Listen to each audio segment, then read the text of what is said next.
Want to learn how you can scale your real estate portfolio? Well, tune in. That is what we are talking about today in this episode of the Never Lose a Deal podcast. I am your host, Lorelia Brown-Phillips. And as always, this show is for real estate investors, experienced real estate investors who do want to expand and scale their real estate portfolio with different creative financing strategies. And that is what we're talking about today. DSCR loans seems to be the buzzword in the real estate market today. And I want to talk about how you can scale your real estate portfolio with a DSCR loan. Now, if you are watching me on YouTube, I am actually filming this podcast that's going to be distributed over a few platforms. But if you're looking at me, and I know that can be seen on YouTube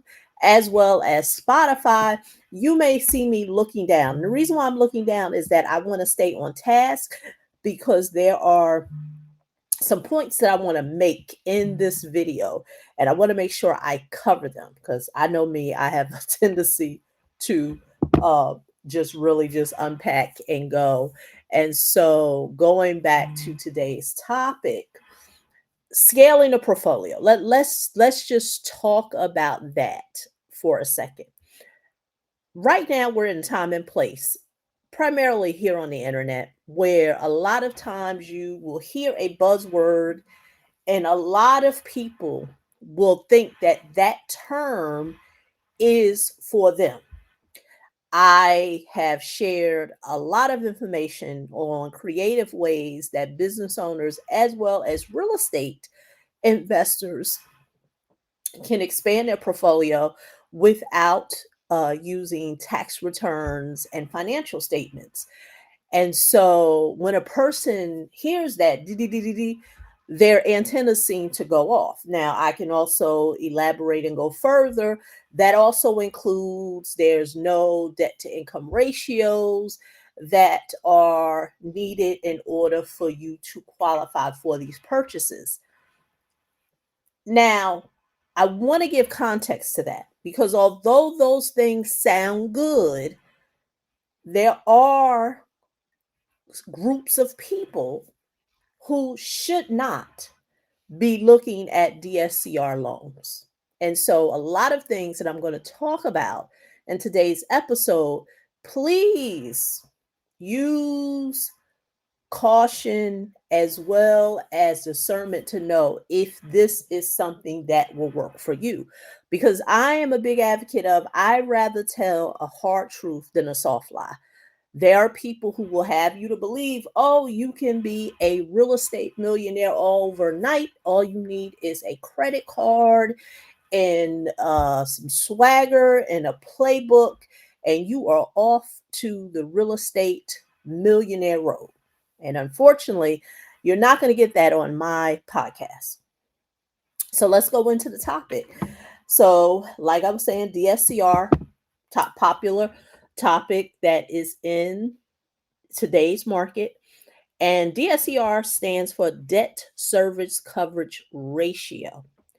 Now, why is it a mortgage loan that is used to scale? Well, let me give you some context on that. A lot of times when you first start your real estate journey, you are possibly going to look at possibly FHA or a conventional loan. Why? It's because the barrier of entry allows you to acquire real estate with 3%, 3.5%. What happens is, and I don't claim to be a FHA or conventional specialist, but I do know enough to compare the two worlds to what it is that I do in the commercial lending space and in that space of residential. Although people who are new to investing can start there. Those products will literally get to a point where they're going to cap you. Now, with FHA, once again, considering you're doing things legal, you do have to live in the particular real estate asset that you're looking to buy. So, give an example, you want a house hack, you buy a duplex, or in the Northeast, we call them three families. Those are 3 unit um, dwellings. We also have what's called four families. And I know regionally, depending on where you are in the country, some of these structures may not be common in the marketplace. But the FHA loan will allow you to live in one and rent out the other, which creates what most people know as house hacking. And by all means, it has its place. It's not something that I talk a lot about because many of the investors and business owners that I work with are past the house hacking stage. Now, for that person who decides to go that route, and they may want to even go and buy another rental property or investment, they may get to a point where they are going to be capped because there are conventional lenders in the mortgage space that will say you can't have too many mortgages being reported on your personal credit report. Because once again, that whole debt to income ratio plays a part. So there's another segment of individuals, and these people understand that there is a barrier because they now want to scale. They're past that stage of entering into real estate and house hacking. They know what it is that they do, and they want to be able to expand and scale to be able to create more wealth for themselves in a particular area. And they don't want the limits of a mortgage company telling them that they can't do it. Well, there are mortgage products that are out there now. Of course, I am going to plug, if you checked out, my book, The Mortgage Playbook, where I talk about ways that self-employed and real estate investors can buy real estate with no tax returns and no personal financial statements.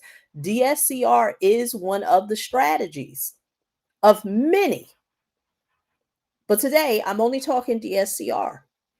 Now, DSCR allows a person who wants to scale and expand their portfolio, but they are not going to be under the scrutiny of debt to income ratio, how many other real estate properties they own on their personal credit report.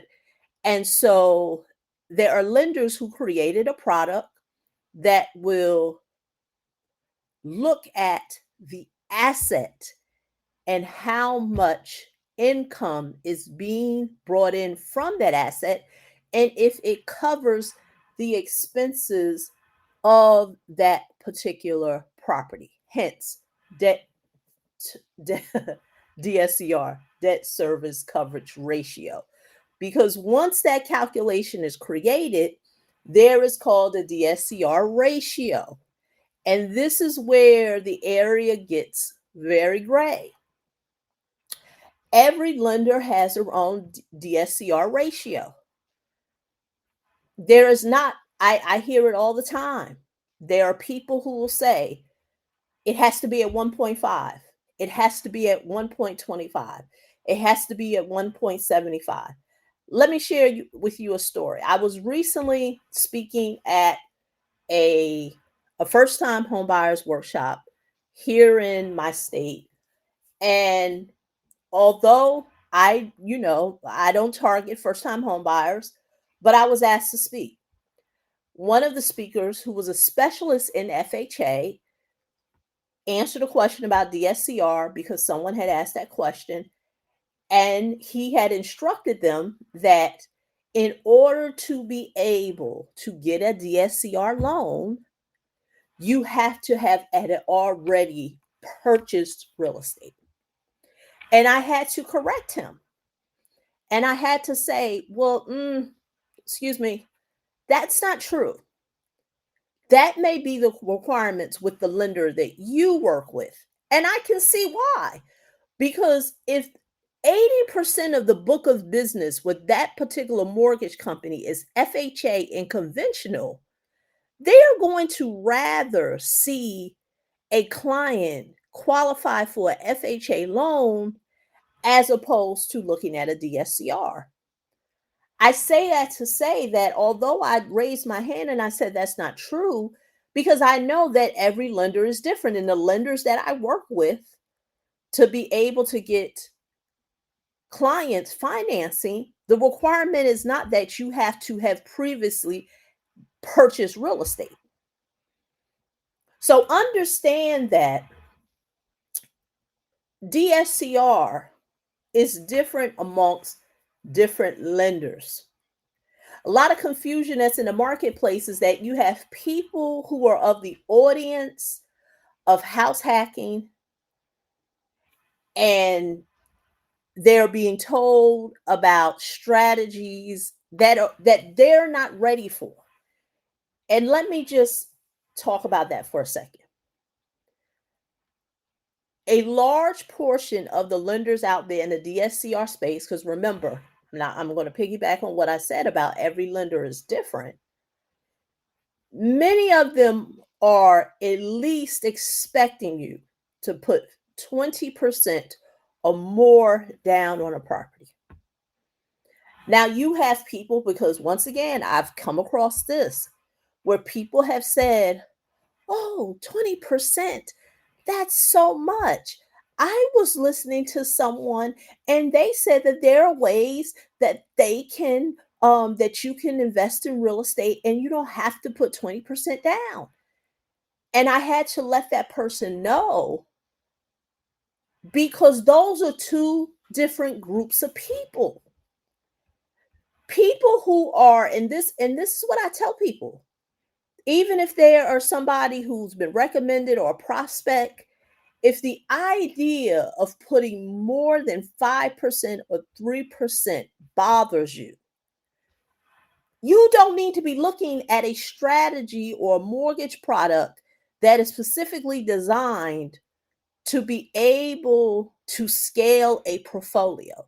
Because investors who understand what it is that they're doing, they're basing their decisions on the economics of what they want to do. I talked about that in the last episode about data. They're looking at their own data. They're very clear on where they're looking to go, how they're going to get there, and what is it that they're going to invest in to help them to get to that particular goal. The person who feels a little uneasy with putting more than 3% down is very new to real estate. Or even though they may have purchased something, they still have not gained the appetite to put in place a strategy that is used for scaling. And by all means, there are people who have created tons of wealth house hacking. This is not a ding on house hacking does not work. It works.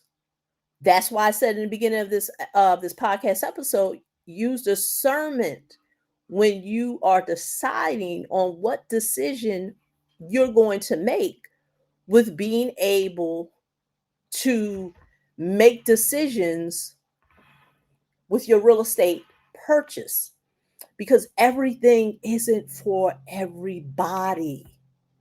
And most people are not ready to scale. So, going back to how do you scale real estate with DSCR? Number one, knowing that I have outgrown the, the current mortgage products in the conventional area, and now I need to look at some other options. Now, let me look at what else I wanted to talk about. Um, Number one, who is it for? Now, I've talked about that. It's for investors as well as business owners who, let me just share this with you. Hey, I'm not here to pass judgment. There are business owners, there are real estate investors who do not report all their income. Like I said, I'm not here to judge. I'm not their CPA and I am not an IRS agent. With saying that, many of these business owners and real estate agents, they have the sufficient income to be able to not be agitated by putting 20% or more down on a asset that they want to purchase.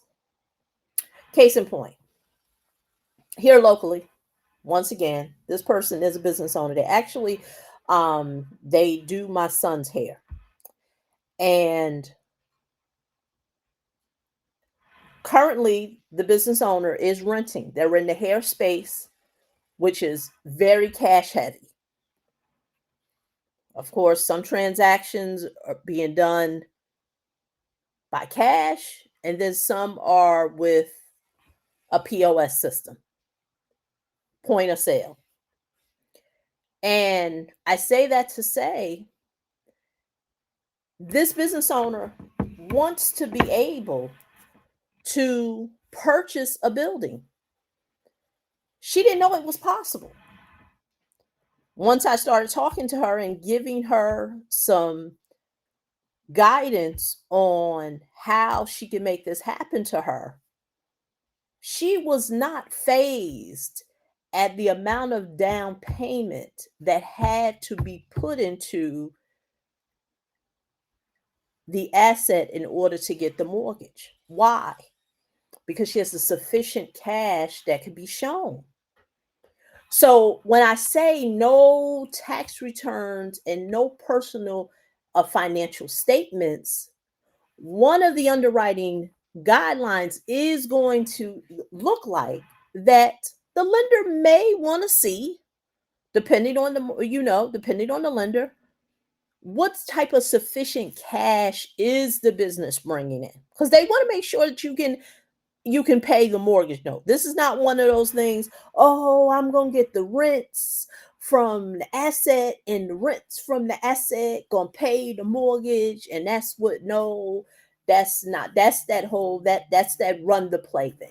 There's no lenders in this current market who are operating from that place. They want to make sure that you sufficiently can afford the mortgage payment that you are looking to gain. And so having that conversation, providing her term sheet of what it would look like if she was to purchase a commercial property using a DSCR or any other type of commercial loan, she was very comfortable with putting the sufficient amount of down payment down. Another example is with actually my nail tech. Nail tech last week was talking to her, and she had mentioned to me about um her and her husband owns a commercial property in the city that I get my nails done. Well, actually, I should say a town. And she was talking about she wanted to refi to be able to pull some equity out. And of course, I'm like, yeah, definitely can do that. Definitely can do a commercial refi, for that. Now, that's outside of the scope of what I'm talking about today. But I just want to give you an example of their business owners, and I'm not here to pass judgment, where they don't really report everything. And this particular business owner, she said, many of our tenants who rent from our commercial building that she wants to refi, her and her husband, they pay in cash. So I just, I just deposit a certain portion. but I can sufficiently show other means where I have the cash to be able to substantiate that I can afford the refi. Because once you pull the equity out, now of course you have a new payment term. That's an example of business owners who are not sensitive to putting a particular dollar amount or percentage into the mortgage requirement that is needed to be able to buy the asset.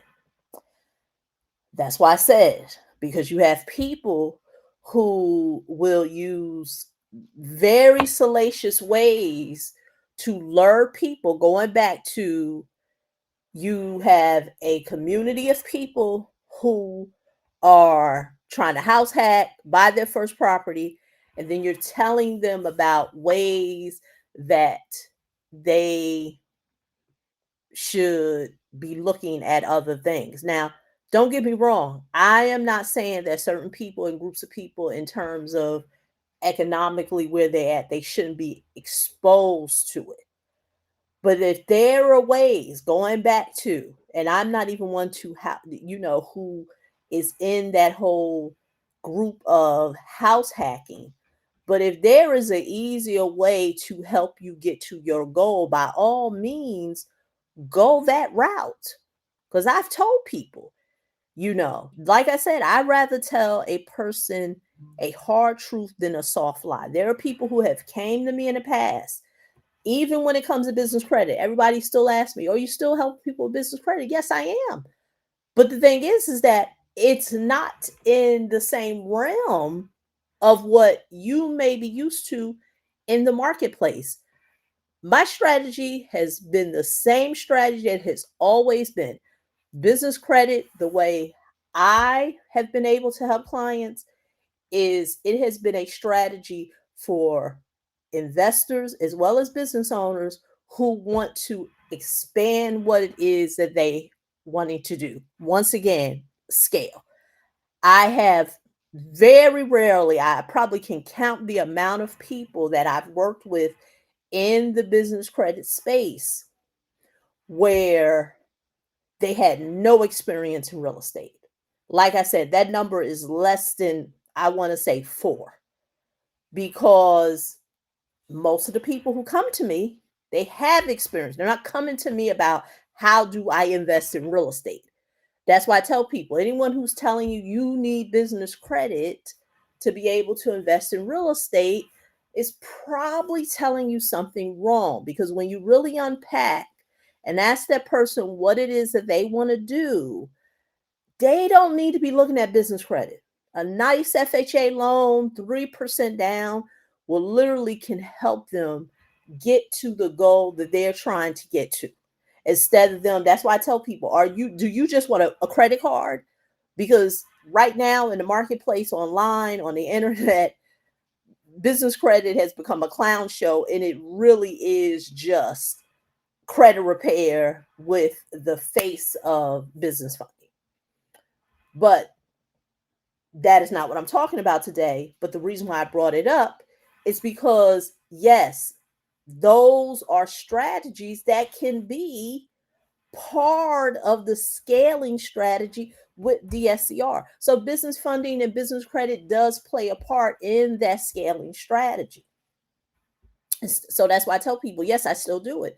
It's definitely part of a lot of what I do when I'm helping clients to be able to meet that goal. So I say that to say, using DSCR to be able to scale your portfolio requires you to, one, not be very sensitive to putting 20% or more down. Understand where you are. You have if you have gone past the limit of any FHA or conventional, and now you are economically and financially ready to move over to some other methods, by all means. Or you can be that business owner, like I mentioned, who is cash heavy. Cash is not a problem. And so they're not going to appeal too well to conventional. FHA doesn't really, it's not even going to be part of the conversation because these people are business owners. So FHA, unless it's a business owner who has everything documented, whereas they got W-2s and all the things that is required for FHA. But if they don't have those things, and there's a larger portion of and when I say that, let me just say large portion of people that I talk to, because I don't have no data to back that up. But many of the business owners that I do talk to, they have the cash.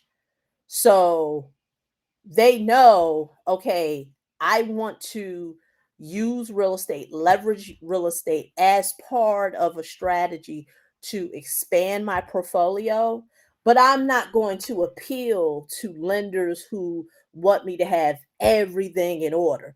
That's why it gets under my skin when I hear, accountants, CPAs giving a lot of outdated information. You still have CPAs and accountants out there, and this is this is no stab at them. If you know anything about me, got a degree in accounting, worked at one of the largest firms in the U.S., Deloitte and Touche. At the time, it was Deloitte and Touche. Now it's just the Deloitte. Worked at several CPA firms, licensed accountant. I know the world, but I also know that many of them don't know the financing world, and they definitely don't know the commercial financing world. And yes, DSCR is a commercial product. It is not residential. And for those who are wondering, well, what differentiates the two? If a person is not going to live in a particular in the asset that they're looking to buy, and they're looking to literally rent it all out, many DSCR loans, the underwriting is under commercial. Residential, if you look at your financing documents, it will say that. So many of your hard money loans, DSCR, fix and flip, those all fall under commercial. There are so many disclaimers and information that's in the loan documents that a lot of people do not read, that say this is a commercial loan. So that's why I always tell people, commercial has different areas. So most of the time people think commercial, they think it's just mixed use. No, there's a whole gamut when it comes to commercial. So I say that to say,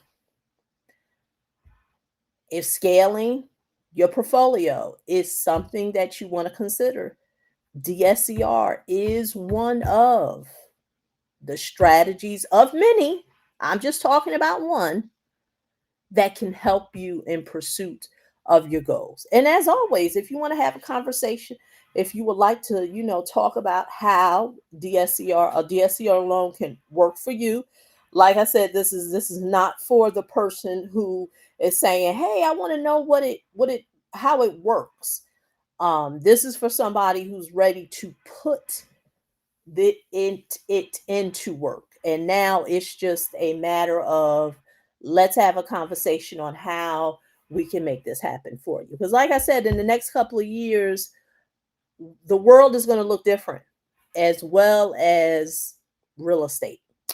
And if you looked at my last podcast interview and I talked about appreciation, um, you don't want to be one of those people who said, I wish I had. So, once again, this is Lorelia. As always, if you're watching this on YouTube, please leave me a comment. Let me know what you think. And on the other podcasting episodes, or should I say other podcasting places, please leave me your thoughts. And I'll see you in the next episode. Bye-bye.